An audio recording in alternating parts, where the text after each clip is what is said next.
Well, and I said to her, well, I've never seen an exhaust pipe shoved up that far. But hello everybody and welcome to Race Department's V8 series. My name is Simon Smith, and so apologies for all of our technical hitches that we've been having, because there's nothing like a hitch that you can't get technical with. We're here today with the Race Department V8 series at Phillip Island for the penultimate round of the fantastic V8 series, one that I've come to love and enjoy and hug, caress, kiss and all of the above. So, take a quick look at what the action is going on in a second, but let me just show you what the layout is. This is the Phillip Island circuit. As you can see, it's made entirely of lots and lots of really annoying long radius corners, and it is really made for bikes, of which I'm sure everyone knows a few. And there we have the magical circuit. This one is of course one of the longer feature races, so double points are awarded for today. And there you can see, ta-da, it's the RD Island 150. Quick look at your top standings so far. Mike Seaon has 131 points, just ahead of Gregory de Grief with 128. But Gregory de Grief has been the one that's had all of the fantastic fun so far lately, with all of his wins and everything. Hanukano Sola is in quite a comfy third with 108, just ahead of James Johnson, who had a bit of bad luck recently. Ben Crooks, who's had lots of bad luck recently, is behind with Ben Butenzyk, Gary Lennon, Ryan Callan, our series administrator, Ivo Simmons, and Jerry Venari, the ever omnipresent man who is able to score lots of points, rounding out the order. So with further ado, let's take you out on to see what's going on. Qualifying has been going for quite some time. We've still got 14 minutes remaining of the session. Currently Mike Seaon sits in pole position with a 134.873. He's completed 11 laps so far. Gregory de Grief though is just 0.056 seconds behind though, and it really has been a free horse race throughout qualifying and practice, Ben Crooks being the third horsey poos in one of those races, so they're all going for their top nose bag award of the day. As you can see, Mike Seaon over the crest down into one of the very few decent overtaking moves around Phillip Island. As you can see, we're racing in dusk, which is going to be quite a feature, because as the nighttime temperatures come in, things will drop quite considerably temperature wise, and that's going to affect cars altogether. As Mike Seaon rounds the final corner, what can he do to his time? He's already in currently provisional pole, and let's see exactly what he does for himself. Oh, that's him starting a hot lap. There we go. Let's take us around this Phillip Island circuit with Mike Seaon, our current provisional pole sitter. Around into turn one there, runs quite wide. You've got to really kind of fling your car about. There's no sense in being quite tidy around here. You've just got to throw it. It's like trying to drive a shopping trolley. Quite a lot of gradient around this circuit as well. Of course, it's been set up for motorbikes, so therefore you've got all kinds of gradient turns, and you're always constantly in a turn. Even the straights are slightly bendy. So probably because with motorbikes you've only got two wheels and you kind of trolley along. There is Mike Seaon, bang on by the looks of it, at his first sector there. So looking rather good. Sector 1 is in under braking, so it's not always a perfect measurement of how you've done your lap. It just depends on how you do that corner. But as you can see around all of the various lefts and rights, you don't get much time to relax around the Phillip Island circuit, and you're always constantly round the bend. Grip is at a premium round here because you're constantly at a graded radius. You always need to be busy and on it.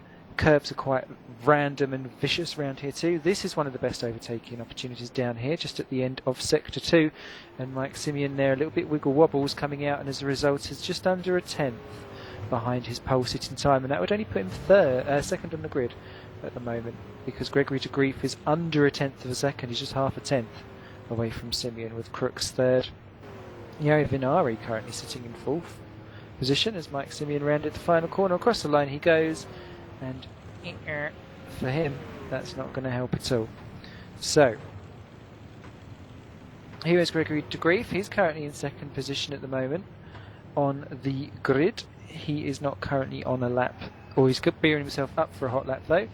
Ben Crooks is our other man out on a mission, or he was. He's just parked his car actually. He wasn't doing very well on that lap. He's down to 4. Jerry Venari currently sits in 5. James Johnson is in 6. They're all in the pits. What are they up to?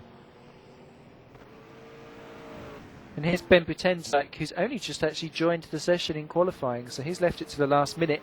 He's currently in 6th position as he rounds the final turn. Down the hill he goes, but that's not looking particularly like a time that's going to improve him up the order. Indeed it does not. But he sets himself off for another run around.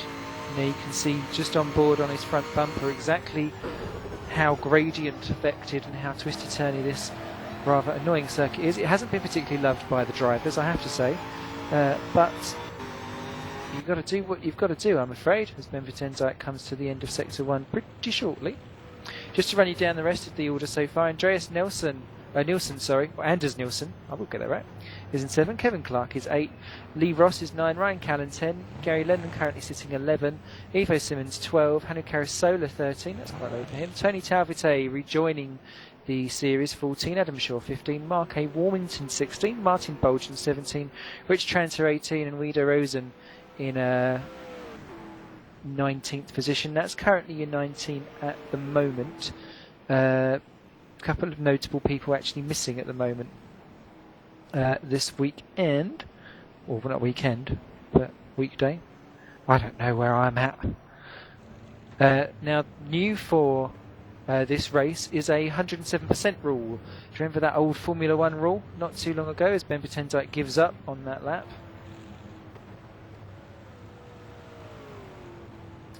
And that is out and about, and there's Mike Simeon there rejoining the track for another go. Let's see who is actually out and about. In fact, let's look at Guido Rosen. He is currently sitting very close to that bubble, I have to say.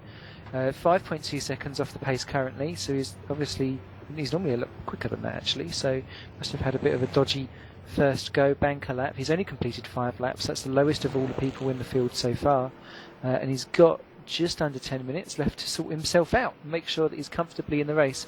But yes, 107% rule has been added to all of the race department series championships, and race department currently undergoing a revamp. I have absolutely no idea what it's going to come out at the other end, except it's going to be called RD for 1.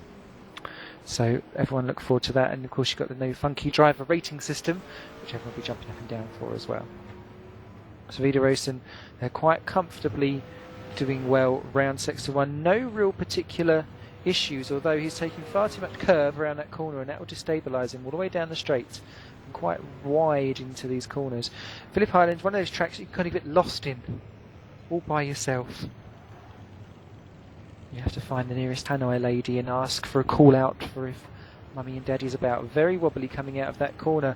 Now you can see he's 3 seconds down there, so that's not quite worked out for Guido Rosen.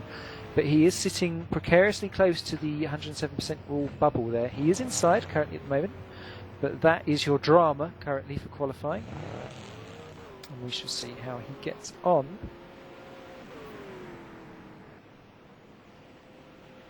And over the line he goes, and he does improve his time to 1:38.177, and that takes him well over a second inside the 107% rule, so that's everyone safely in by the looks of it. Let's see what else is going out on track. Rich Tranter is currently on a hot lap. He's currently sitting in 18th position, second last, as there's Mike Simeon, our pole sitter, out on another go. But let me just show Rich Tranter, because I have to say what a lovely gentleman he is actually, because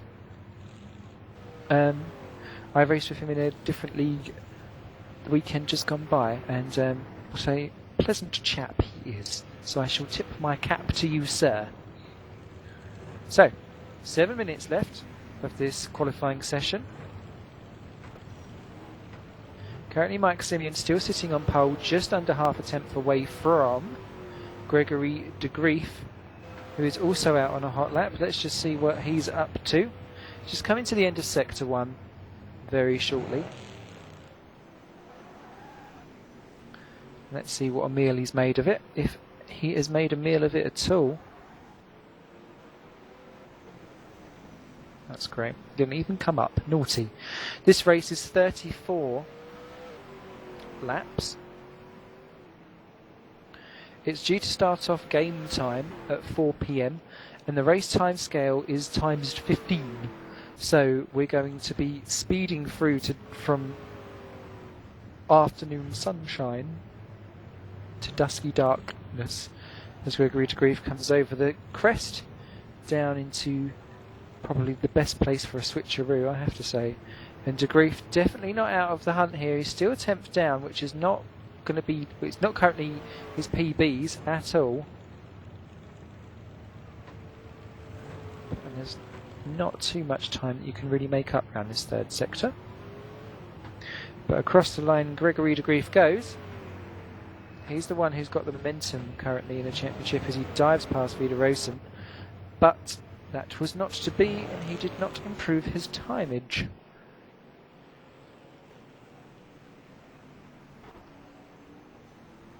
So here's Ben Crooks, currently in third position at the moment, and that's looking a bit more like it. Only 0.029 down at the second sector, and this could well pip him way in between the two, and he's definitely within a shout of pole position. What can Ben Crooks do? Looks pretty good to me coming out of the final corner. And across the line goes Ben. Where does he slip into? He stays third position, but 0.066 seconds off the pace. There is 100th of a second separating Gregory de Grief and Ben Crooks for second and third. Fantastic close action between these two, and I have a funny feeling that these three are going to be slogging it out all race long. I can't wait.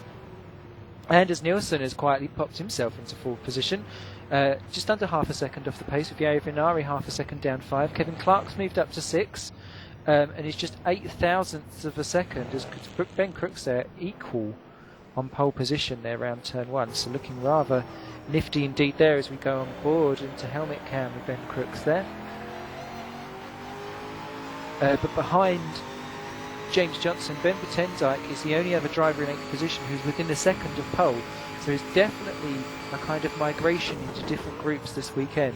As there you can see just how precise you have to be between being tight to the corner and making sure, as Crooks there, a completely different line into that hairpin as other people, and swings out right wide. And that's going to make it, I wonder if that was a little bit of a mistakey poos there by Mr. Crooked. He seems to be running quite wide there again, so I think this could be time lost. Could be talking a load of old codswallop, but as he crosses the line, let's see what happens to Ben Crooks. Does he yoink pole position? No, he most certainly does not. He lost quite a bit of time there actually in that final sector. Someone's just jumped up the order. Who be that? That's James Johnson up into 5th position with just 3.5 minutes left to go, and he's gone straight into the pit lane. So obviously not going for a glory run. Let's see where our pit people are. Mike Seaon is just starting off another hot lap, so that's looking quite nifty for him. Gregory de Grief, let's see what his sector times are coming out of the second sector. 3 temps down, he's not going to recover from that one, I'm afraid. So that is bad news for de Grief, he's got to go again. Kevin, here we go, and he gives it up as well. He knew that that was not going to go quite so well. Here's Kevin Clark. He's currently out on an out lap, but currently sitting quite nicely in 7th position, so I'm sure he'll be quite pleased and happy with that indeed.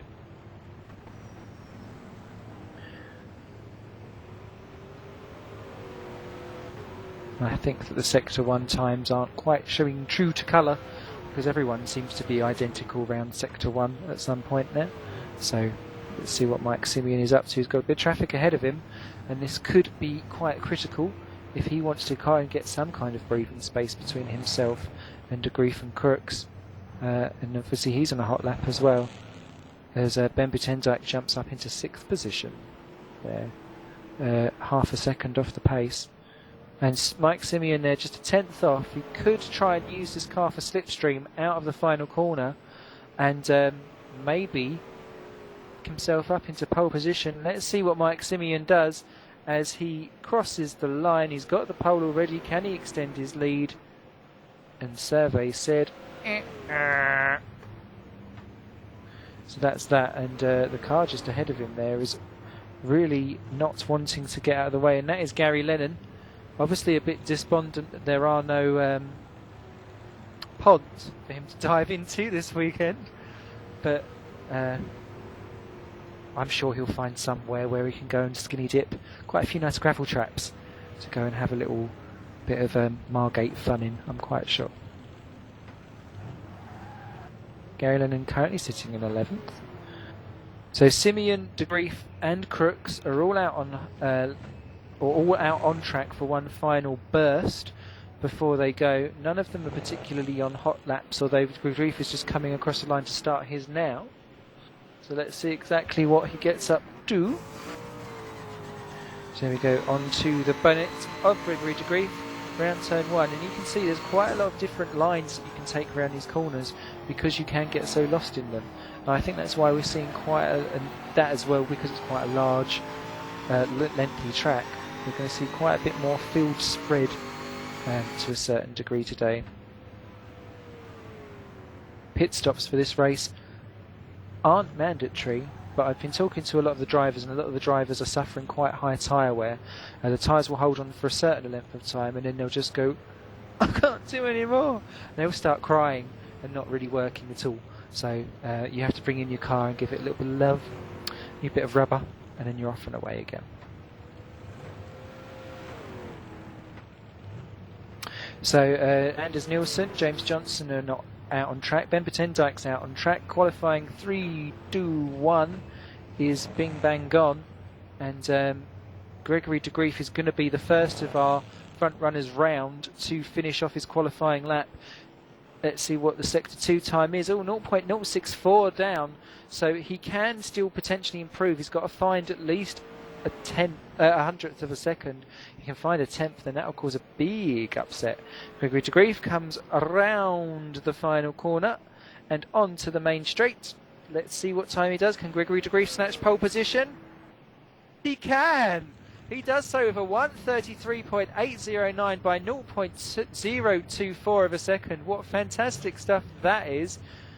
And who is next on our little lists? It is going to be Ben Crooks is going to be the next one across the line. Now he's 2 tenths down. I don't see that one particularly changing very shortly. Lee Ross has just jumped up into 10th position with a new time, and Ryan Cannon moved up to 9th. Here comes Ben Crooks across the line. What can he do to stop anything? Oh, he stays 3rd position. He does improve his time, but he's not quite close enough. And Mike Seaon has given up on his lap. So, I don't think there's anyone else actually out on track still doing a lap. Let me just take you to a quick checkaroo. No, everyone's done it. Vito Rosen is actually still out doing something, but I'm not so sure that he's actually pressed the right button, Simon.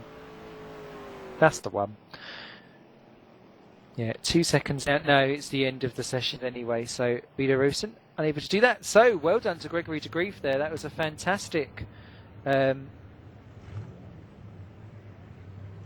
jigs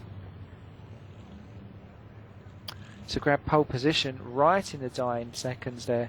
I'll be quite interested to see just exactly what he done in that final corner, because no one was really taking time around that final sector, and then he managed to do it. So De Grief took pole from Mike Seaon, 2nd. Ben Crooks is 3rd. Anders Nielsen is 4, James Johnson is 5, Ben Patendike 6, Jari Vinari 7. That's good for him actually. Normally he's a middle, just outside the top 10 stuff, so it's a good effort by Jari. Kevin Clark's 8, once again showing good form. Ryan Callan 9. Don't quite know how he'll feel about that one. He says that he was really hating this circuit, so that might be why he's a little bit further down. Lee Ross 10. And he was in all kinds of trouble last time out at Bogigoe, so it'll be interesting to see him. Gary Lennon down in 11. Now we saw him do a sneaky sneak up to get some good positions last time out. Hannu Karasola again down the order in 12, and he's another one that should be up for going up the order as opposed to going down. Ivo Simmons 13, Tony Tauvite 14, Adam Shaw 15, beating his teammate, which I'm sure he'll be delighted with. Mark A. Warmington just saying worst result of the year for 16.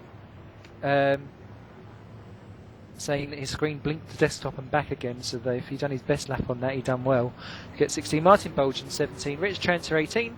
And Rido Rosen rounds off the grid in 19th position. No Michael Hart-Jones today, for although I'm sure he would slot into 20th. And there's one or two other drivers currently missing. So we're moving forward to warm-up. It's just a few minute warm-up. Remember, everyone's got to get all their headlights sorted. Pit stops aren't mandatory, but you will have to do something with them. As there you can see Gregory de Grief, our pole sister, just doing a quick warm-up lap. So warm-up time is normally time for Commentators Chronicles. No horses today, I have to say. That's a little bit of a lock-up there. Who's that for? I don't think they'll be very... I was Tony Talvite, they're just locking up.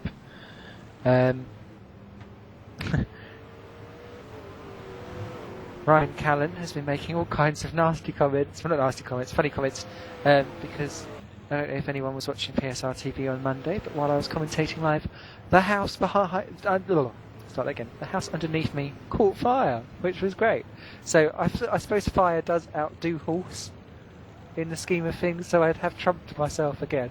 I had to be evacuated halfway through commentating for a race. That was good fun. But then I had to stand outside in the rain thinking, please don't barbecue my house. Please don't barbecue my house. But it was okay. It got put out. It just reminded me exactly why I don't talk to my neighbours, though. So I won't do that again. And then just to add it all off, because I'm still fuming from it, so I'm going to be cathartic in myself and just letting it all out on the air. I then went and asked my wonderful landlord the next day, please can you sort out the fact that all my windows look like I've been in an episode of London's Burning? Or at the very least it's in the set of Dante's Peak. And they said we would do, but it appears that you've not paid rent during the entire time you've lived there. And I was like, what? So I've been running around all day trying to find out where exactly £2,500 has gone to. I shall keep you posted. So to console myself, what better way is there to be on PSR TV with Race Department's V8 series, and here at, of course, the wonderful Phillip Island circuit. I say wonderful in the largest context of the word. There's James Johnson. Someone is out on track. No, don't drive into the car in front.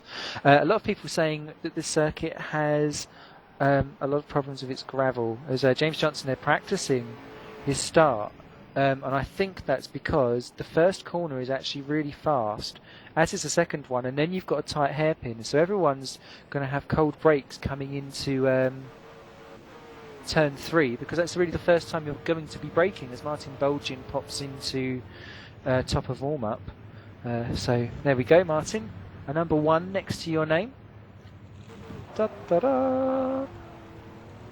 So as he pops into the pits, not too many people actually taking advantage of this warm-up session, to be honest, which is why you're not seeing too much action on your screens, because you always know if it's more worrying if there's more action in my bedroom than there is on the screens, because then you're in for a bad evening. That's Kevin Clark, the only person that's actually out on track, so let's follow him about.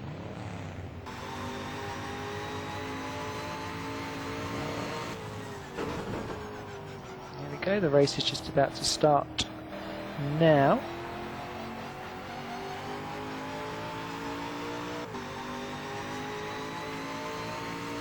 And just to update you on the championship standings, of course, Mike Seaon has a 3-point lead for Gregory de Grief. This is going to be a race where points are doubled, because this is a feature race, and then next time out... Attention grid, all non-essential personnel leave the grid now. Next time out in Bathurst, points will be tripled. So potentially, well, the championship cannot be decided there, as you can see the qualifying times just appearing up on your screen there, and I'll talk you through the grid as we go round on a lappy poo, the formation-y lap. And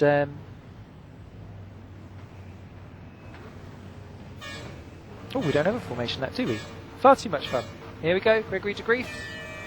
Let's go! At the fantastic Phillip Island circuit. De Grief's off away well. Mike Seaon is off better though alongside. Ben Crooks is going to dive through into second position, down into the fast turn one. Brave moves by the pair of them. De Grief just about holding things off. And here comes Ben Crooks into second position. Seaon's got the inside line as we go round. It's a much tighter turn 2, and then we've got the tight hairpin for turn 3. Is everyone going to make it? It's going to be close if they do. Mark A. Warmington has dropped to the back, and Lee Ross has lost 8 positions already and is down to 18th, so he's in trouble. As here comes Ben Crooks. James Johnson is up to 3rd, and someone is slipping down the order. It's Andres Nielsen being passed by James Johnson up into 3rd and 4th position. As they can see, De Grief, they're running very wide out of turn 1. And Ben Crooks, they're fancying a little nosy pose up through. Going to be quite interesting to see what he can do. But Ben Crooks is taking much tighter lines into these corners, and that is only going to play into his hands, really, if he is able to do something good like that indeed. As there we come down into what is my favourite place to overtake, and there you can see Mike Seaon is currently 3rd, James Johnson 4, Nielsen 5, Vitendijk 6, Vinari 7, Callan up to 8, Lennon up to 9, Clark down to 10, Carasola up to 11, Simmons is 12, and who's that? I thought it was actually running off the circuit there, but he's not indeed. Rich Tranter has made a mistake and dropped to last. There he isn't. There he is. Peekaboo. He's actually up and running now, but that looked like contact further back because Mark A. Wilmington is also a little bit behind everyone. So at the end of lap 1, Gregory de Grief leads Ben Crooks by 0.3 of a second. 3rd is Mike Seaon. They're losing out at the start. Johnson is 4, Nielsen 5, Vitendijk 6, Vinari 7, Callan 8 and Lennon 9. And actually that looks like the best scrapperoo that's on track at the moment, so let's just jump to that one. Just while I look at this train of cars. Anders Nielsen there, maybe he's gone heavy on fuel, and this is why it's holding other people up. And there you can see Callan there just driving through on the inside of Vinari. Does he hold it? Ooh, just about. And there you can see Gary Lennon and Callan side by side just behind, and Lennon spun it. Lennon's half spun round, and he's dropping down the order quite rapidly. And where is he? As you can see Gary Lennon there desperately trying to hold off Hanu Carasola. Just about does so, but he's got Kevin Clark all over the front of him, 3 abreast practically round these tight, long radius circuit corners. Much better geared to motorbikes, obviously. As Lennon and Carasola a little bit of a ludge, and that's Kevin Clark off. Kevin Clark is down at the order, dropping like a stone, just rejoining ahead of Ivo Simmons. Just about trying to hold it off down the outside. As here we go, back up with the leaders on the start of lap 2 to lap 3, and that is Ben Crooks, fastest lap of the race, trying to have a look down the inside of Gregory de Grief, side by side coming around the fast turn 1. De Grief sliding around everywhere, just about holds the line for part 2, and Ben Crooks is definitely looking like the man who is either the lightest on fuel or the man who is definitely under pressure, as he's stuck his headlights on already as the light is starting to fade there. So De Grief and Crooks with lights on, they need to do that already, and Seaon is too. And Seaon now recatching back up with this duo, as Crooks is looking rather nifty in second position indeed. So let me just give you your racing order. There you can see Vitendijk has passed Anders Nielsen there for 5th position just off our screens, and Kevin Clark has been passed by Ivo Simmons for 12th. Now you can see Mark A. Warmington just passing Vido Rosen for 15th and 16th positions, as De Grief just about holding off for Crooks. But look at how Crooks is able to get a much tighter line into these corners. And there you can see, on board there with Ben Crooks, and he's sniffing all the way around the rear of Gregory de Grief. And he's got to be very careful, because these corners, long radius, you get a little snap of oversteer or understeer and you lose KPH like a madman, and you'll be eaten up for breakfast, lunch and dinner all in one race. As look at the beautiful sunset starting to fall down there. De Grief there snatches back fastest lap of the race.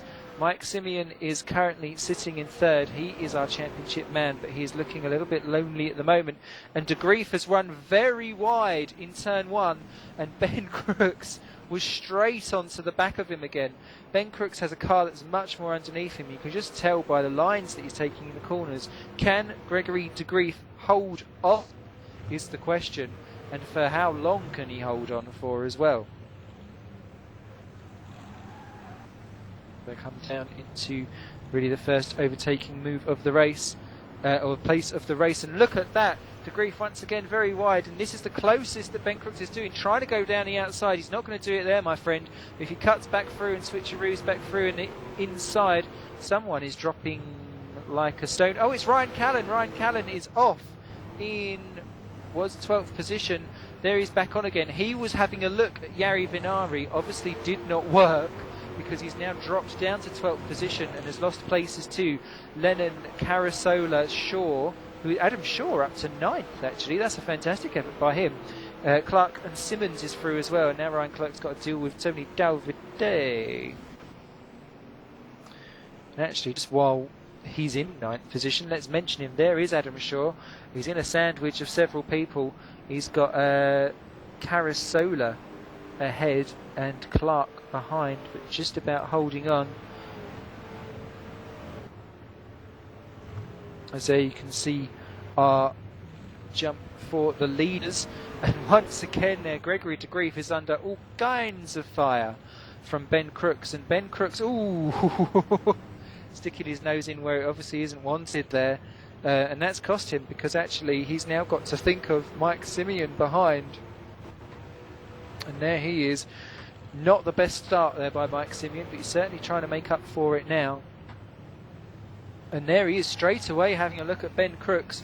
Crooks, no, that's De Grief locking up there. Crooks getting a much better line out of the corner.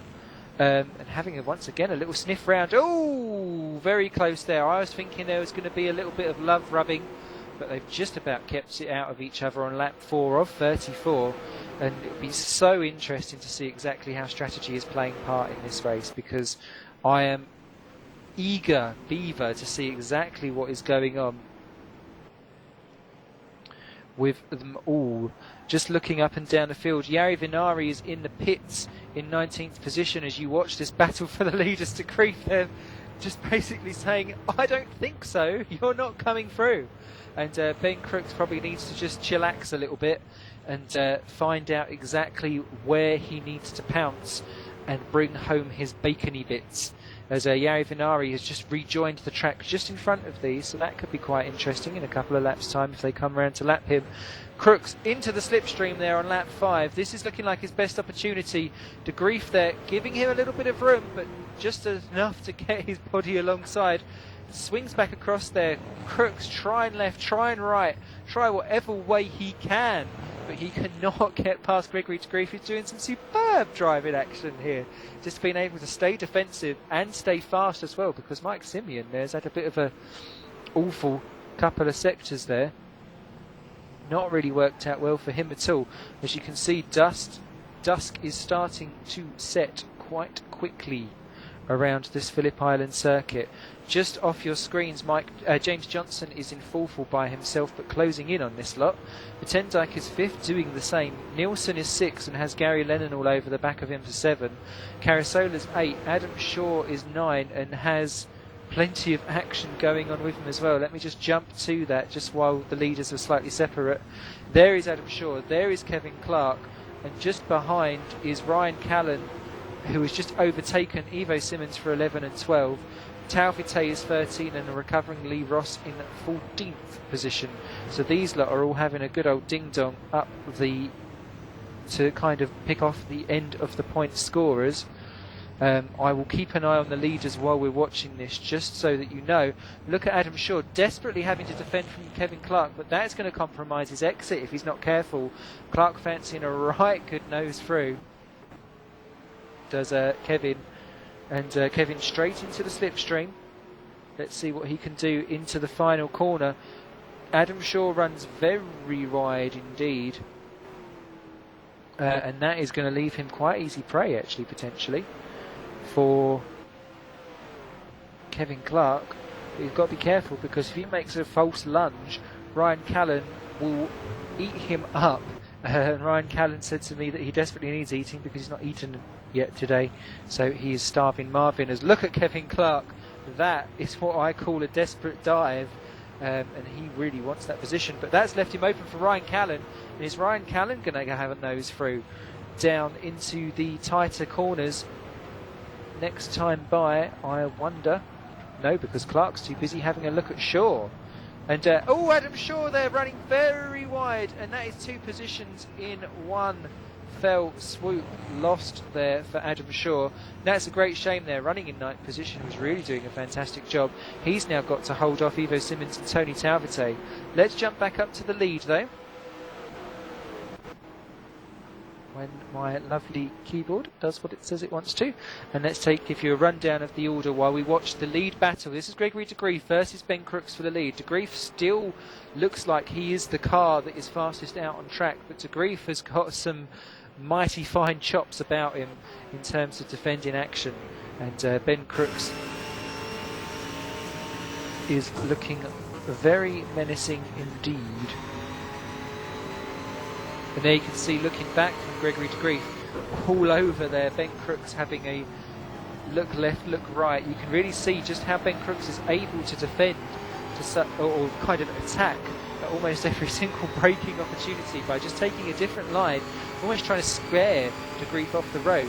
Now these two are coming up to lap Jari Vinari, who's had an unfortunate incident early on in the race. And they can see Mike Seaon still ever present in 3rd position. These 3 are pulling away. They've got 5-second gap over James Johnson in 4. And Vinari there gets out of the way beautifully for our leading duo and for Mike Seaon as well. It's a great driving there by Jari. So not only is he a gentleman on the track and off the track, he also, well, he's just a gentleman. Everyone's a gentleman. Much love. So, look at Ben Crooks though. Seriously, does he want to have any more goes? It's like a little Rottweiler. As here he goes down into the oh! Is he going to force his way through? This is going to be interesting stuff. Side by side coming out of what is my favourite place. He's done the switcheroo back through again. Can he push through into the inside line round that final corner? Doesn't look like it. Grief just about holds on to the line here on lap 7 of 34. These two having a dynamite battle between the pair of them. But Crooks is getting ever more impatient. He just needs to chill it out a little bit. Well, maybe not. He's got the inside line. De Grief not feeling the need to go massively defensive into that turn. Once again, he's going to put himself out wide so that he's got the inside line for turn 2. And Mr. Crooks there once again. Oh, look at Crooks. Look at how much tighter he's taking his lines, and he's obviously quicker. Much better traction out of the corners as well, actually, I have to say. So it is all kicking off up front. Mike Seaon 3rd, Johnson, Patendike, Nielsen, Gary Lennon is still 7 with Carasola, and that is Ben Crooks alongside Gregory De Grief coming out of that corner. Fantastic traction. De Grief's got the inside line for the next turn. Does he have it? Crooks desperately trying to hold on around the outside like some kind of floater that you just can't flush. But he's gone round the outside, and Gregory De Grief will not take happily to being driven around to get past, and Ben Crooks is released. Now, if he can just hold this together for the next couple of corners, he will be laughing, as De Grief already fancies a nose back through. Crooks goes defensive into the tight chicaney, hairpinny, typey thingamy-bob, and Mike Seaon still watching ever present, not exactly attacking, just waiting hopefully for it all to go badly for the two in front for him. You can go thanking you very much and to take the position. We've just had our first retirement of the race. It's Vida Rosen, and he's been disqualified. Oops. So I don't quite know what that's happened. Rich Trance has been in the pits, I think, as well, because he's now a lap down in 18th position as darkness continues to descend on Phillip Island. Got where we were then. Getting far too excited. And there you can see the last time by what people were doing. So All kinds of things going off everywhere. Just a quick jump back to 11th position, because Tony Taufte has just overtaken Adam Shaw, and there you can see Adam Shaw's not quite done yet, and he's going to be looking like he wants to have a good nose back through, and Taufte looking a little bit ragged, actually, I have to say, round those corners. And Adam Shaw definitely picking up more speed as this series continues on. He has got Ivo Simmons all over the back of him. Ryan Callen's dropping down the order again. What's he doing? Oh no, he's just diving back past Kevin Clark. It's Kevin Clark that's going down the order, my friends, as he drops down to 10th position. So a lot of people were saying that one wheel on the gravel and your history. So he's obviously hoping that he can prove that theory wrong. Ryan Callen lives to fight another day, as does Kevin Clark. So let's jump back to the battle between 13th position Ivo Simmons, and who's he got rounding on his rear? It's Lee Ross, who we saw in all kinds of dramas last time out at Pococoe, and he's got Ivo Simmons and Adam Shaw, and Adam Shaw there once again outbraking himself, and Ivo Simmons sliding through into 12th position. Great opportunistic move there from the amiable man himself, and Adam Shaw drops another one, and next on his list to be picked off by will be Ben Ross in 14th position. That is 14th position. Mr. Smith, hurrah. I feel like a seal. Come on, you can do it. And Lee Ross, oh, Adam Shaw there goes completely. That is what I call off-road driving. Adam Shaw there, it was as if he forgot that turn 1 was actually there, but he did remember just in time to make it out of the barriers, or away from the barriers. So obviously the darkness there starting to descend and maybe cause a little bit of havoc between the two. Here's the battle for second position currently at the moment. This is Gregory de Grief versus Mike Seaon, and Mike Seaon there looking much more racier than what he did a little while ago, and that's probably got something to do with the fact that James Johnson is now eating 3 or 4 tenths of a second per lap into these two, because they're busy holding each other up. So if Mike Seaon A wants to keep his lead in the championship, and B wants to win the championship, both of which I'd assume would be on his Christmas list if Santa's watching. In fact, actually, if Santa is watching, I've got a bone to pick. But anyway, Gregory de Grief is still quite happily playing Mr. Defensive, and well, the amount of attention his rear end's got this weekend, he might as well put it on sale for $50 an hour and make some decent money, methinks. Quite able to have a go this time by, so I'm going to jump back to the other big battle that's on track, and that is not Adam Shaw, it is now Lee Ross in 13th position, all over the back of Ivo Simmons, who is in 12th currently at the moment. And there you can see Lee Ross once again had the pace, dropped down to 18th out of 19 at the very start, was obviously in some kind of trouble. I think it was to do with Mark A. Wilmington because, or Rich Tranter, because those three were kind of the three that were a little bit off the back of everyone else at the end of lap 1, and so they are busy scrapperooing, and it's all points at the end of the day, because this is a race that's going to be one bit more of attrition compared to the rest, because it's a feature race. So not only are your features predominantly featured, but you also get more points, double to be exact. So generous. So Lee Ross, there you can see exactly what he's seeing in his headlights. So the racing order there pops up.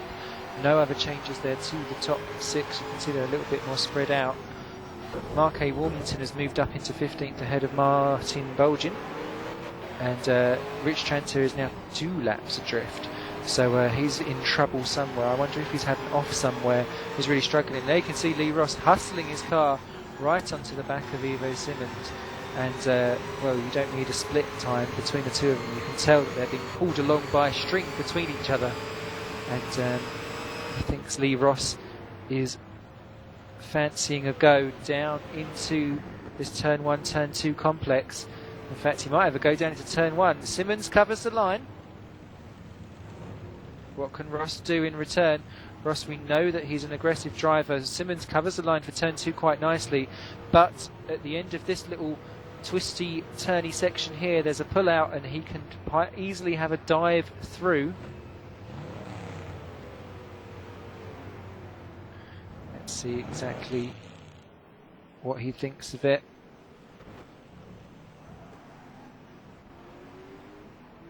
There we go. Apologies for my tardy camera action, but my fingers are just too fat to do all this. Now you can see Mike Simmons. My God, I've just mated drivers together. Quick, call the science lab team. Ivo Simmons continues to hold off in 12th position. Let's do a quick rundown of the order just so that you can see your favourite drivers and give them a little cheer while it's a little bit quieter at the moment, just before the pit stop time. We're on lap 13 of 34. And Ben Crooks currently leads by just over 2 seconds from Gregory de Grief. Mike Seaon is in 3rd position. Let's just take a quick look at him. And still very much within spitting distance of de Grief. I don't consider that battle over in the least. 4th position and very much on his own terms is James Johnson, 7 seconds off the pace. And he's got a 7-second gap back to Ben Butendyk actually, or it was. Looks a little bit closer now. Oh, I was busy looking at Jari Vinari, my apologies. 6th place is Anders Nielsen, who is having a rather sparkly race, I must say so myself. 7th position currently is Gary Lennon. There's someone is dropping down the order. Oh, it's Lee Ross has gone off. And his car's looking a little bit worse for wear. We'll get to him in a second. So Gary Lennon there, you can see in 7th position, busy scouting out the next pond. Here's 8th position, Hannu Carisola, and this is the best battle we've got on track. Carisola versus Ryan Callan. Ryan Callan we saw in trouble twice already off the track. Carisola getting a little bit of a twitcheroo on. I don't think he'll be particularly happy with that. But he has to go very defensive to stop Callan going through. But Callan is...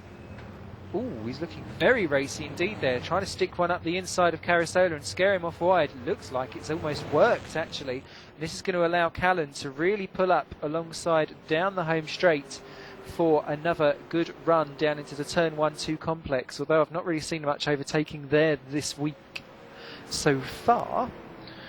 There is certainly no harm in having a good old go. But Carisola, they're much better out of the final corner, having said that, is therefore able to hold the position. You can see kind of swimming around in the background Kevin Clark there, who's busy recovering after his little gravel trap sand play excursion with bucket and spade. Oh, and Carisola there running very wide indeed. And Ryan Callan definitely fancying a little nose. Oh, sorry, it's Ryan Callan that we're watching. My fault, and that is Kevin Clark fancying a nose through. If you're wondering why I'm getting very confused, it's because I'm watching it all in black and white. No, it's not because I'm artistic. It's because I'm poor. But Ryan Callan continues. Just about hold off Kevin Clark.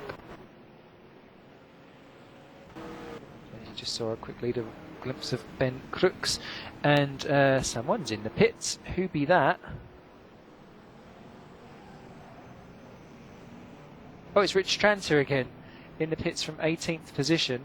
Let's just give a quick cut to Richie Pose in the pits. This is not his first stop either, so I'm quite sure that he's got some kind of damage. He pitted on lap 7 and it wouldn't surprise me on lap 8 as well, so I'm not quite sure what Rich Tranter's up to, but I'm just overexcited to see a V8 car actually in the pits. So you can see our leader Ben Crooks. Let's see what Kevin Clark is doing to Ryan Callan now, and the answer at the moment is not a great deal, although Ryan Callan's busy ruining it for himself there. Onto the curb, he's going to do very well to hold that round that corner, I have to say. Just about clinging on round the outside, doing a rim runner, and somehow being able to carry enough speed through. Kevin Clark there is definitely, either Ryan Callan's got a setup which feels a little bit nervous and therefore is making him very ragged on the edge of some of these corners, because he's almost like understeering and running off too wide just a little bit too often. But Kevin Clark, having said that, has been busy playing Mr. Gravel Trap himself, so if the pair of them can start relaxing themselves down a little bit, although I think Kevin Clark's about to have none of that, to be quite honest, then I think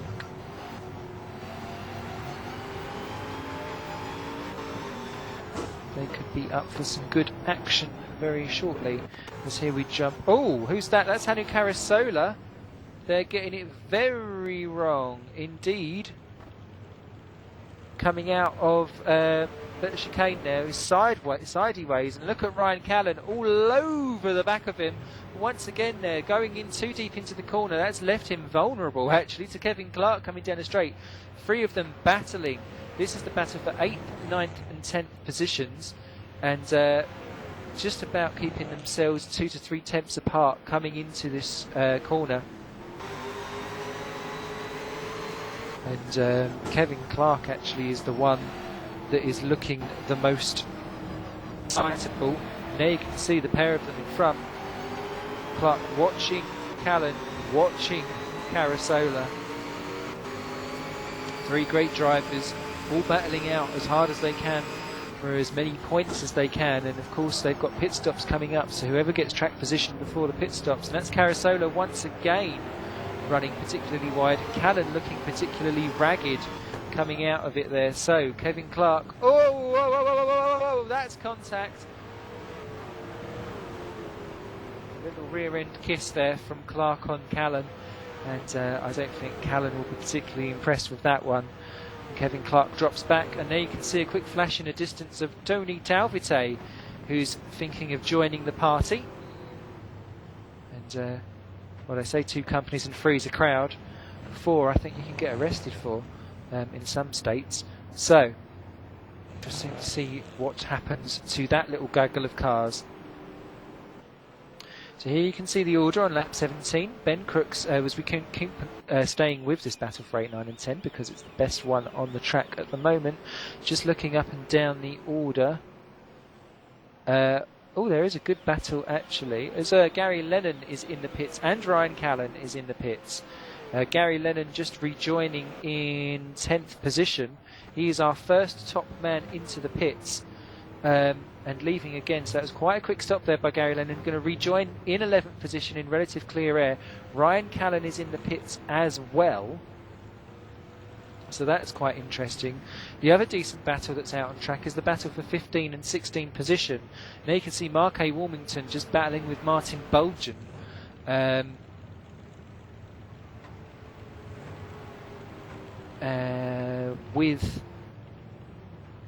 they're the last of the unmatched runners, actually, I have to say, as they cross the line to go round for another tour. And still definitely holding up their end of the bargain of making sure that everyone battles all the way from lights to flag. Mark A. Wilmington said that he was pretty disappointed with his qualifying efforts, not particularly going massively differently in the race. And the next car up the road is actually Ryan Callan, who has pitted, and there's 15 seconds between them. But they were pretty much together beforehand. And there you can see Martin Bulgin there, much better out of the corner with Wilmington's mistake. And Bulgin takes the position for 15 and 16. So Martin Bulgin wins that one just for now. I've got a funny feeling though Mark A. Wilmington will not take too kindly to that and will want to yoink that position back as soon as possible. The leaders have all continued around lap 18 at the moment, as I'll just give you the graphic just to show.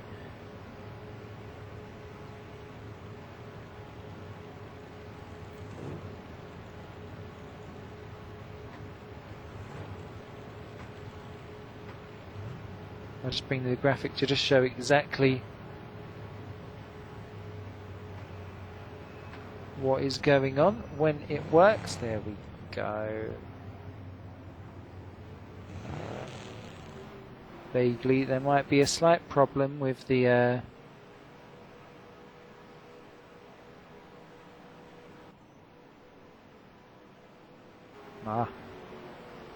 look at my mouse skills. Anyway, Mark A. Wilmington is into the pits. That might explain why, actually. He was going a little bit strange.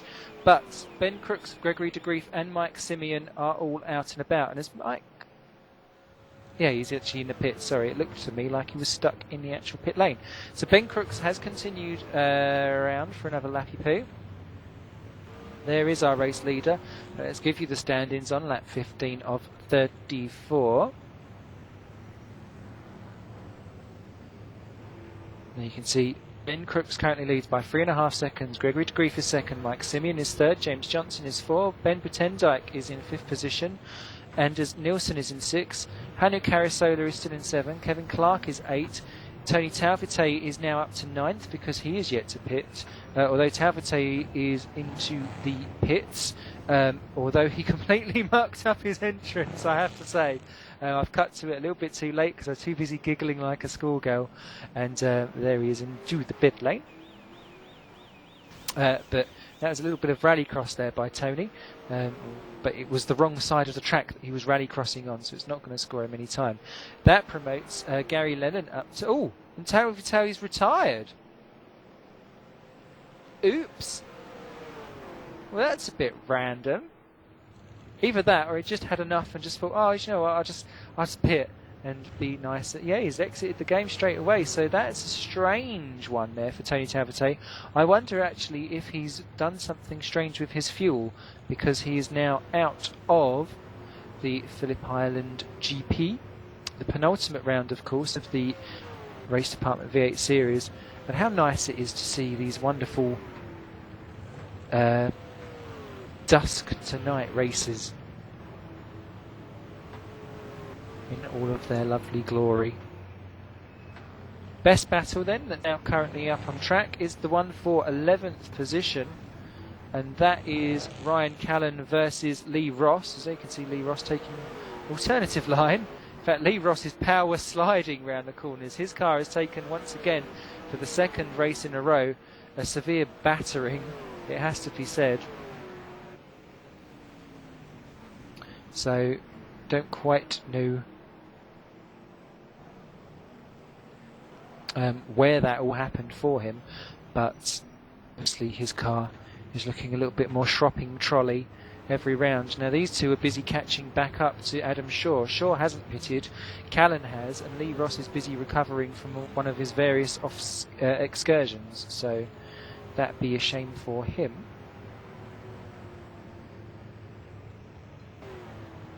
But they now look kind of stagnant for now, which now means that our best battle on track is actually now the battle for 5th and 6th position. Anders Nielsen versus Ben Butendyke, and there you can see a bit of car out track there. I can't quite identify whose piece of car it is, but the fact that there is a piece of car on the track is generally not very good indeed. But Ben Butendyke there has been pretty close to Anders Nielsen all race, but this is the closest that they have been since the beginning. And that piece of car belongs to Rich Tranter, and that's a shame. And there we can just show him there, retired and out of the Grand Prix. He's completed 17 laps of the 34. We're actually now just starting lap 21 because he was 3 laps adrift because he'd been in trouble earlier on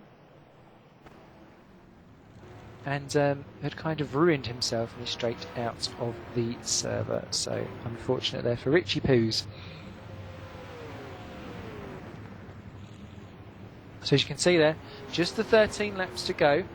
Now most people were really saying actually that you cannot survive on one load of tyres, and if you do, it is going to be so marginal, and the tyre drop off once you get to about 85% tyre wear is so dramatic and awful that you really run the risk around these really long radius corners of going skinny dipping in the gravel. So it shall be interesting to see if anyone is going to be doing that. So you can see the racing order currently at the moment. And Gary Lennon just under the minute mark there still, so another good competitive performance by him. And there you can see just the 3 retirements we've had so far. So 16 cars still running, last of which currently at the moment is Mark A. Wilmington, because he's been into the pits. Although he isn't actually very far. Ooh, interesting line actually by Mark A. Wilmington off your screen. Busy trying to let through Gary Lennon. He's not too far behind Jerry Vinari. Or Martin Bolgin actually. And Bolgin doesn't appear to have pitted. So, I'm looking at the wrong one anyway, never mind. But Martin Bolgin, no, he doesn't appear to have pitted, so Bolgin has lost time because Mark A. Wilmington has. So, don't quite know what Martin Bolgin's been up to, but he has been up to it nonetheless. And Butendijk now has fallen away from Ben Crooks. So this is Ben Crooks, our race leader, who fought superbly to pass Gregory de Grief earlier on. He's now pulled out a 5-second lead over Gregory de Grief. 3rd position currently at the moment, and just 1 second behind him is Mike Seaon.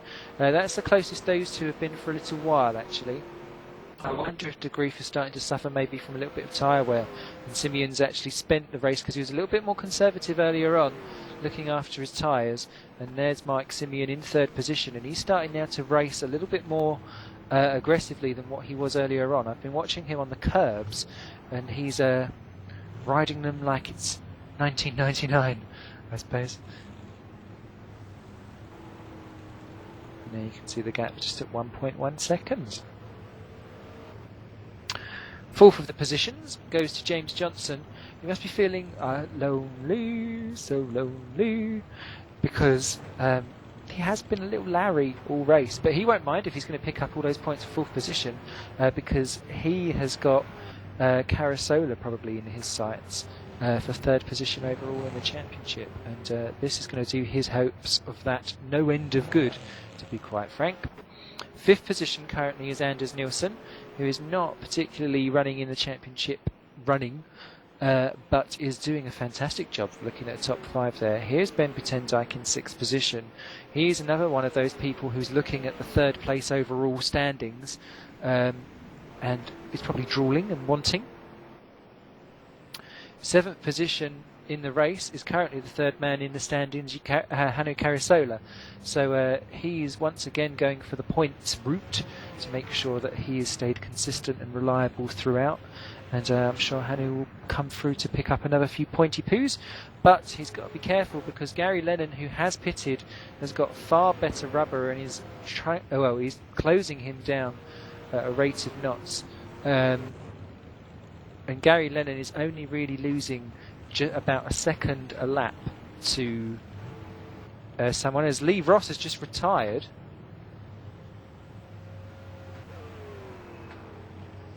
It just flashed up as DNF on my screens.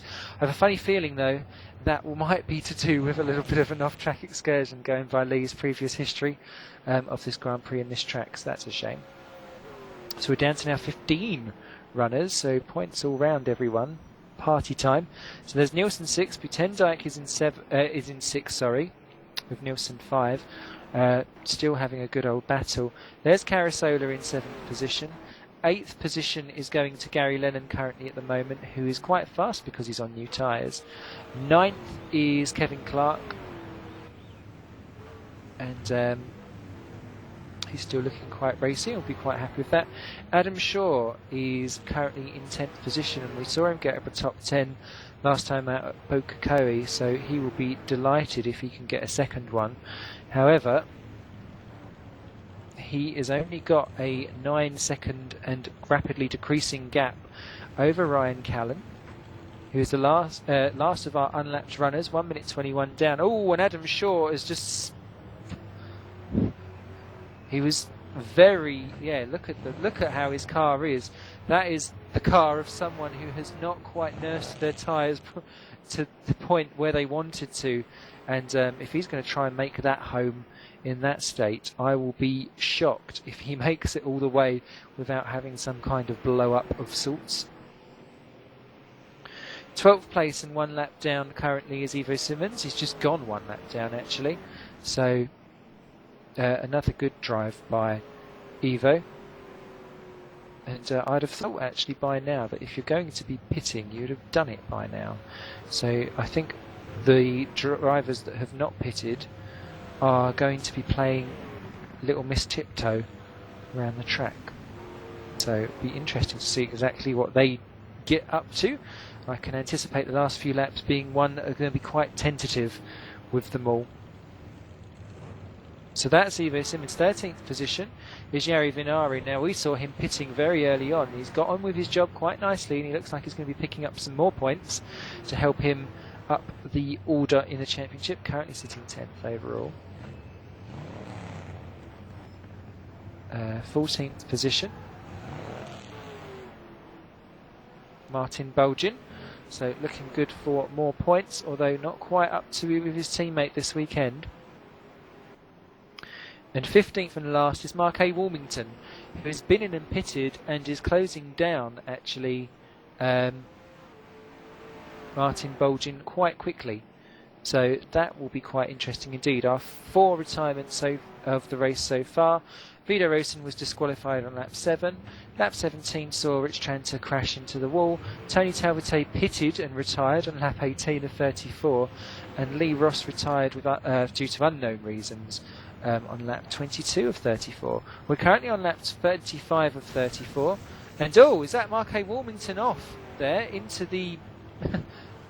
oh, yes, it is indeed. He's going to do well to come out of that one through the thick mog. Thick mog? Where am I? The thick fog and mist elocution, Simon, not lazy Essex boy. And yes, that car looking a little bit damaged, but at least it's still got lights on, so at least he can find a way through to his next barrier, maybe.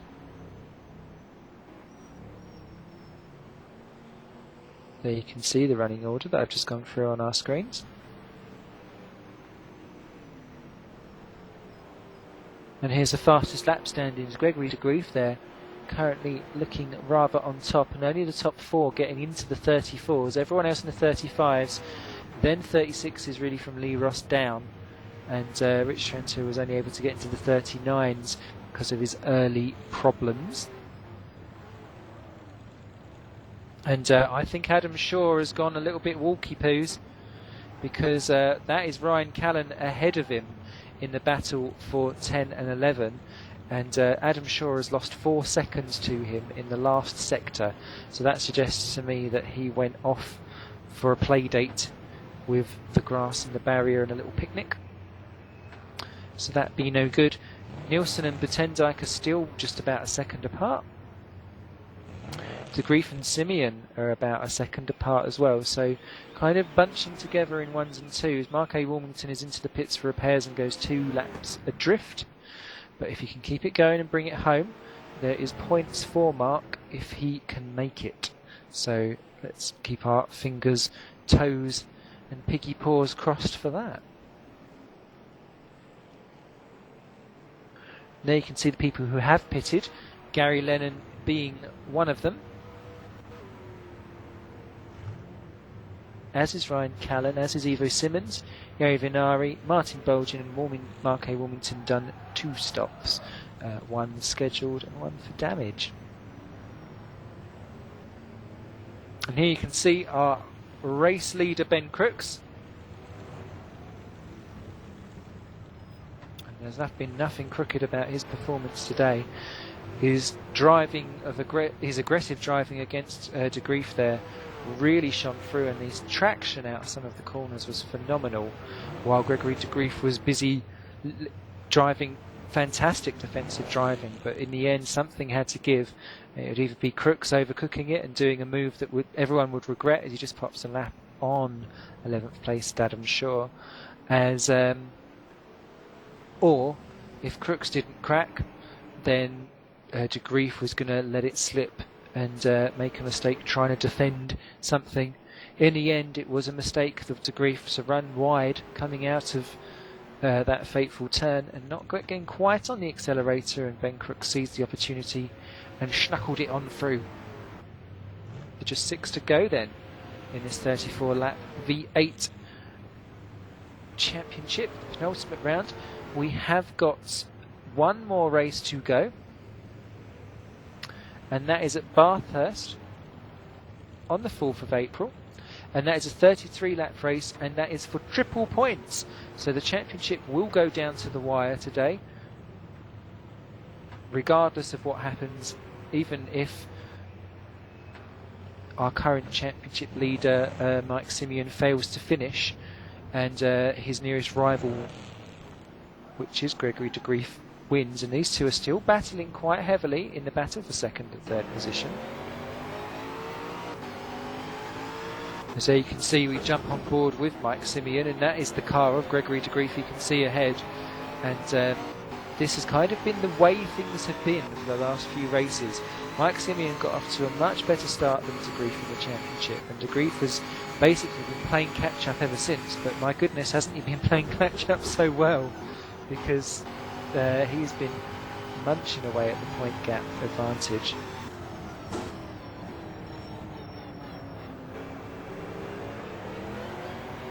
Looking rather cosy up front for Ben Crooks, and this gap of 1 second has been basically maintained all race between de Grief and Seaon.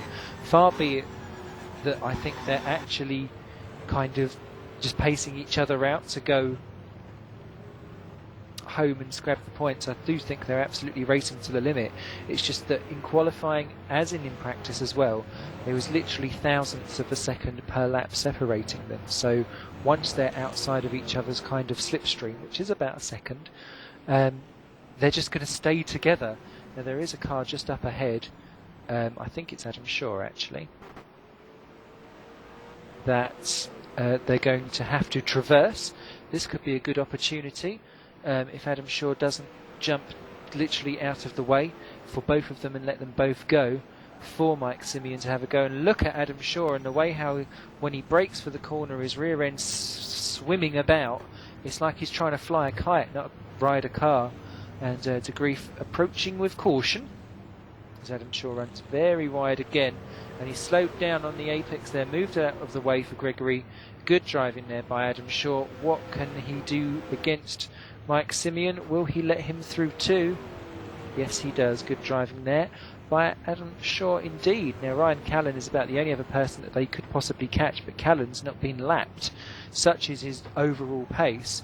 He's only actually lost 6 seconds to Ben Crooks in the last 6 or 7 laps, so it's a case of what might have been there for Ryan. The other good battle that's still going on and raging is the battle, well, not particularly raging, someone's put the kettle on for it maybe, is Anders Nielsen versus Ben Butendijk. Once again, just at the second mark. I think it's because this is one of those tracks that's got long radius corners, it's set up for motorbikes, things like that.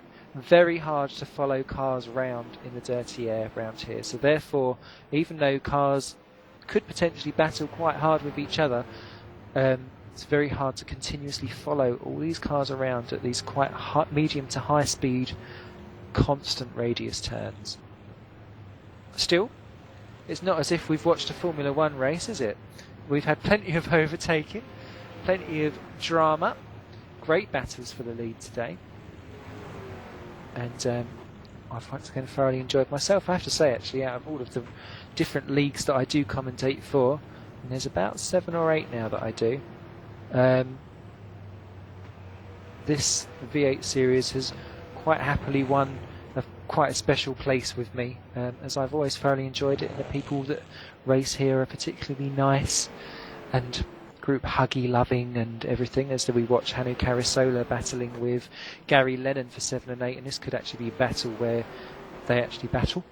Shock horror, because Gary Lennon had pitted and had fresh tyres. And oh, Carisola there looking very wide, coming into that corner, doing a wall of death around the early part of that corner, and Gary Lennon there eating quite nicely into this lead. So it looks like we're going to have one final battle for position just to polish us off for the evening. I'm going to keep an... Oh, look at Carisola off again. That is someone who's lost his tyres, and I'm surprised it's not happened to many other people sooner, to be quite honest. And Carisola drops to 8. Gary Lennon says, yoink, and has 7th position, quite frankly, by his nook and crannies, and Gary Lennon with newer tyres is just going to romp away with that one. So unfortunate there for him indeed. Now, who is his next one up the list? It's Potenzike. So they're not going to particularly get close because there's a good 30-second gap between them. Gregory de Grief and Mike Seaon are still relatively close,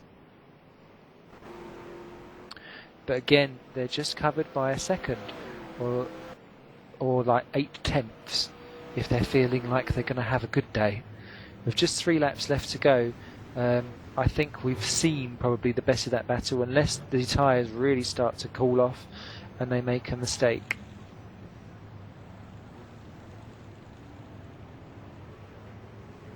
Apart from that,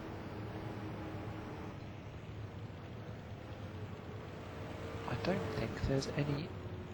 Oh, there's a battle now going on for 11th and 12th position actually.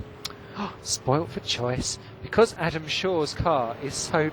Well, tyres have just been so used, I don't even think cash converters would take them in. There you can see Ivo Simmons just pouncing down on him. He's got 2 laps to go in which to do it, but Adam Shaw's car is looking so ragged and so nervous, especially under braking. There you can see, look, it's just sliding around from side to side there, and Ivo Simmons is fancying a nose straight through. Shaw desperately trying to cling on there. As here we're going to just jump on board with Ivo Simmons, and let's see what he can do up against Adam Shaw. And you can see the different lines that they're taking. Shaw's car, they're just really struggling for grip everywhere. Under braking there, it's gone all a little bit funny. This was where the battle for the lead was taken over. Now you can see Simmons just much more comfortable on the acceleration as well as the braking. And Shaw also running wide in the apexes. Simmons right on onto the back of him, practically give him a high five as they go around that corner. And Ivo Simmons there looking particularly menacing on Adam Shaw. But has he got enough time to do it? Yes, he has, because Adam Shaw's gone for a quick trip. Oh, that is such a shame there for Adam. He was doing so well up in the top 10. And now he's gone off-road racing. But he has a big enough gap over Jari Vinari, who was, of course, the lap 1 casualty, before he can get back going again. But such is the problems that Adam Shaw's having. Jari Vinari is now right behind. So what was about a 20-second gap is now about, well, you can just see him flashing in the screens behind. So that'll be interesting to see who gets that one. However, this is Ben Crooks. He is our race leader. He is on the final countdown. La la la. Grief and Seaon are still having a little ding-dong with each other for second and third as they've just popped a lap on Martin Bolgin, who gets out of the way nicely. But Ben Crooks is the man who brought the race to himself. He had to go out there and win it on the track with overtaking, and a thoroughly deserved effort. He is now just 5 seconds away from winning. He's obviously taking a bit of a calmer last lap, as Mike Seaon is just trying one last desperate effort on De Grief, because De Grief's car is looking a little bit slidey. In fact, both De Grief and Seaon there running very together down into the final corner, just to make sure that's really the last overtaking place that they've got. And De Grief has just about held it off from Seaon there. So let's take a look at our leader. This is Ben Crooks. Here he comes around the final corner. Didn't have it lights the flag, didn't have it his own way at all, but he's the man that made it count. Ben Crooks crosses the line, flashes his headlights, and takes the win. He wins the Phillip Island Grand Prix Race Department's V8 Series. Fantastic effort there by Ben, and he will be absolutely delighted with that one. And that is his second win of the season. Of course, he won at Oran Park, and he will be delighted with that. Second place then goes to Gregory de Grief, who's obviously so knackered at defending, he's just parked it. Very good. Toilet break. Third place, and he's already gone to the pits, obviously toilet break. Mike Simeon, he'll be delighted with that. Fourth place goes to James Johnson.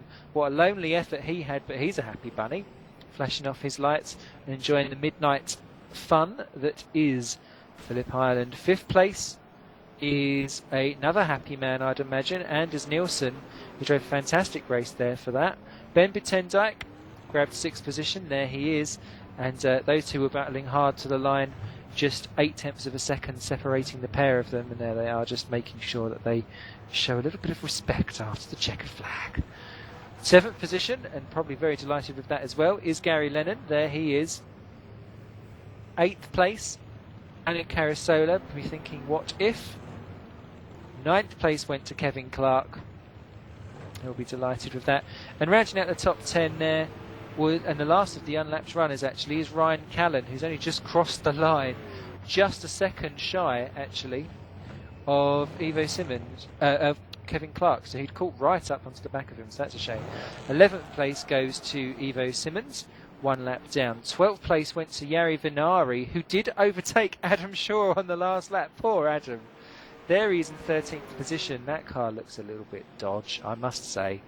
14th place goes to Martin Bolgin. And 15th and last of the finishers, Mark A. Warmington. Those were your finishers today. Retirements were Lee Ross, lap 22 with a DNF.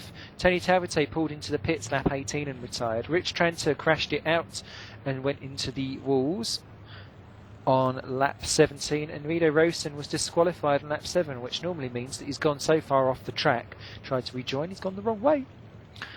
Or he had some kind of penalty and did not take it.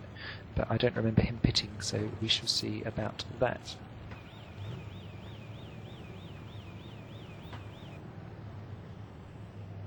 So, congratulations to our podium. That's Ben Crooks, Gregory de Grief, Mike Simeon. Now you can see the order there just squeezing through your screens.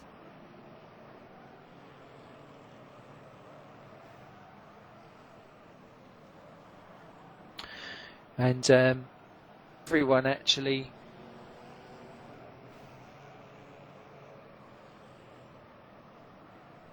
just stating exactly how buggered their tyres were, to be honest. So quite surprised actually the amount of people that was able to do that. So everyone congratulating everyone. I don't think we'll be getting any drivers particularly into the race commentary box to have a little chinwag. However, what that does do is make sure that the championship is very much wide open going into the final round, because all of our two main championship protagonists, Mike Simeon and Gregory de Grief, finished reverse way round and with double points as well. Basically means it is all going to come down to the final race at Bathurst. That's going to be on the 14th of April. On a Wednesday, of course, same time, same place, 33 laps of action, 205 kilometres, triple points awarded. However, it is quite simply just this. Whoever beats each other will win the championship. You've got Mike Simeon, won the opening race at Bahrain, and has since gone on to take various podiums, while Gregory de Grief, who had a tardy start in Bahrain and then went on to win at Barbagallo, Surfers Paradise and Pococoe. However, with his tardy start in Bahrain, that did leave him open to having to catch up to Mike, and now he has caught up. It's just in time for the final race. If you wanted epic action, you cannot get any better than this.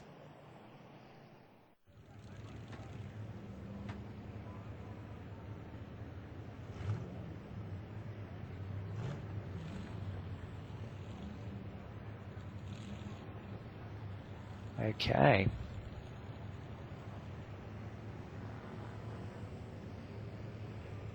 I'm going to be brave and try a button.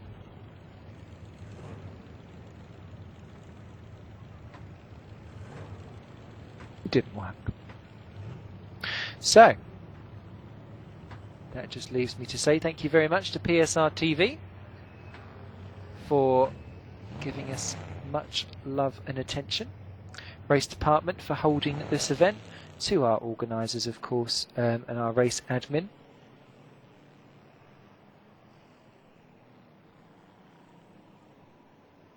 And my name is Simon Smith. I look forward to seeing you on April the 14th for the final conclusion of Race Department's V8 series. Ba-ba-bum!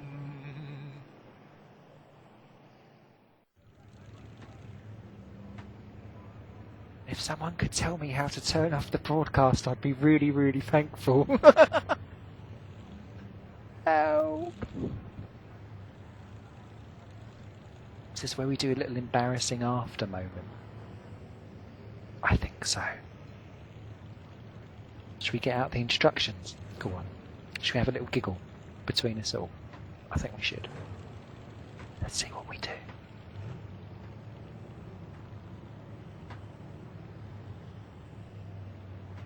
Mama always said life was like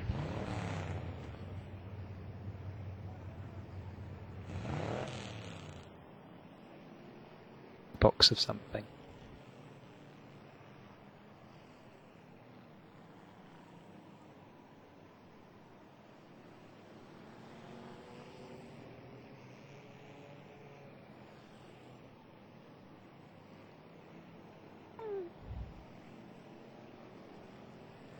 It's going to be really embarrassing. You know when you have those horrible school plays where you have to stand up and you're all nervous and no one quite knows what to say to you.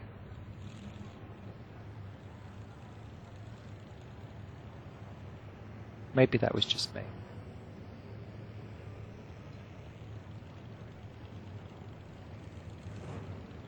I had a really weird dream last night. Sorry, this is a bit random. Just while I'm killing time to wait for someone to come and close the broadcast, because I am incapable.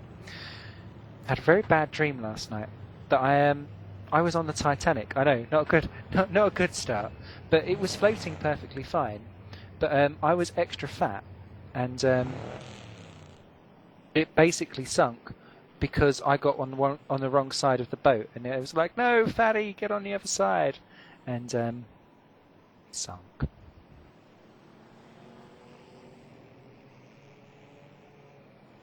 So,